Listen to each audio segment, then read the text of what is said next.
Dan Imam Syibli ni kata dia telah belajar sebanyak 4,000 buah hadis.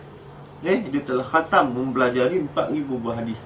Dan dia pilih satu hadis yang paling tepat sesuai dengan diri dia. Mungkin ada orang lain bertepatan dengan lain dan sebagainya, tetapi ni bagi diri dia lah. Baik. Hadis itu ialah sebuah hadis yang pernah diwasiatkan oleh Rasulullah kepada salah seorang kepada sahabatnya. Hadis itu berbunyi, i'mal li dunyaka biqadri muqamika fiha wa'mal li akhiratika biqadri baqaika fiha wa'mal lillah biqadri hajatika ilaih wa'mal linnari biqadri sabrika alaiha. Artinya, bekerjalah untuk duniamu sekadar mana engkau akan tinggal di dalamnya. Bekerjalah untuk duniamu sekadar mana engkau akan tinggal di dalamnya. Dan beramallah untuk akhiratmu sekadar mana engkau akan berada di sana. Jadi bila dia kata beramal untuk akhiratmu sekadar mana engkau berada di sana, berapa lama kita nak berada kat sana? Selama-lamanya kan? Maka oleh sebab tu kita kena banyak beramal. Kita ada dalam dunia ni, lama tak ada dalam dunia ni? Tak, jadi kerjalah untuk sikit aja. Jangan bekerja untuk dapat segala-galanya dalam dunia ni. Dan beramallah kerana Allah sekadar mana engkau berhajat kepadanya. Kalau kita berhajat kepada Allah banyak, maka beramallah dengan banyak. Orang yang tak nak, orang yang tak beramal, amal dia sikit senang, dia tak hajat pada Allah. Kita boleh tahu. Maka oleh sebab itu Syekh Ibn Athaillah Iskandari berkata, bahawa seseorang itu boleh dinilai, seseorang itu boleh dinilai keadaan halnya itu dengan perbuatan dia. Seseorang itu boleh dinilai makam diri seseorang itu dengan perbuatan dia. Dengan perbuatan dia. Perbuatan dia tu kita boleh tengok yang dia tu nilai hati dia tahap mana. Adakah dia hal atau makam? Adakah dia buat kadang-kadang ataupun dia buat sentiasa dengan perbuatan dia. Perbuatan dia itulah kita boleh tahu yang dia tu mencintai Rasulullah ataupun tidak. Yang kita boleh tahu yang orang ni sebenarnya cinta Allah ataupun tidak dengan perbuatan dia. Maka oleh sebab tu Tuan Guru daripada hadis ni kata, beramallah untuk akhir, beramallah kerana Allah sekadar mana engkau berhajat kepadanya. Kita berhajat kepada Allah setiap waktu. Pergantungan kita setiap waktu. Kalau kita bergantung selain Allah, maka maksud kita sudah syirik kepada Allah Subhanahu Wa Taala. Kalau kamu bergantung pada duit, kita tak sampai ni kalau tak ada duit banyak ni. Kamu bergantung pada duit, kamu boleh melakukan kesyirikan kepada Allah.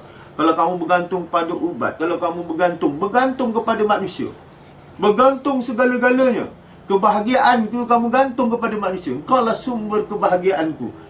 Kamu bergantung kebahagiaan kepada manusia, kesemuanya adalah syirik berlaku.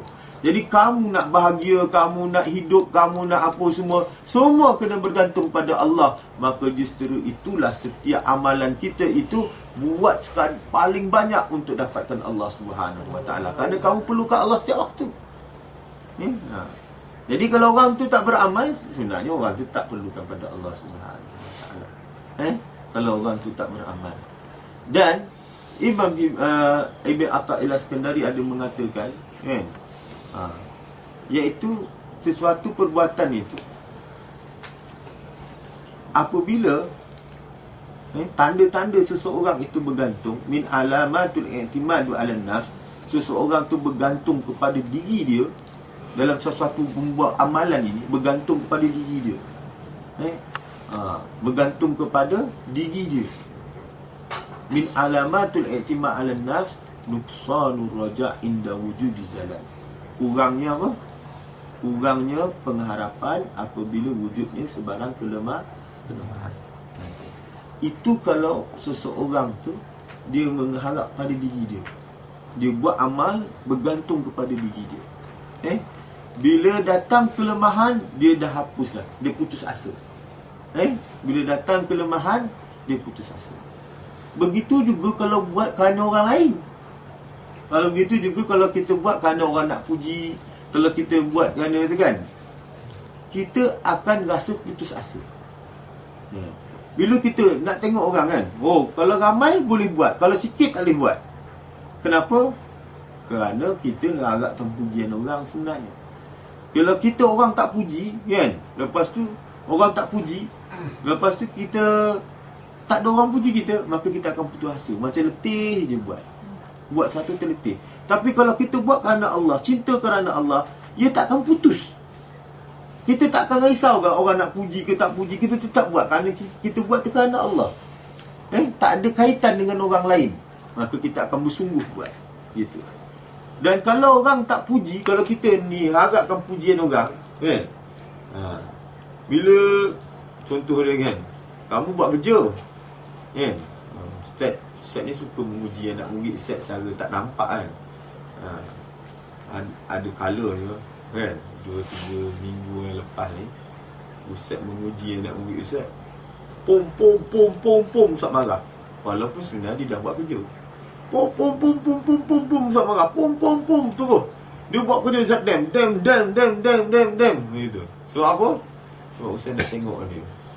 Nanti dia akan kata dengan kawan dia, dia kata apa tau? Ustaz ni kan, aku dah menyampah kerja dengan Ustaz ni kan. Bukan dia nak puji aku pun kan.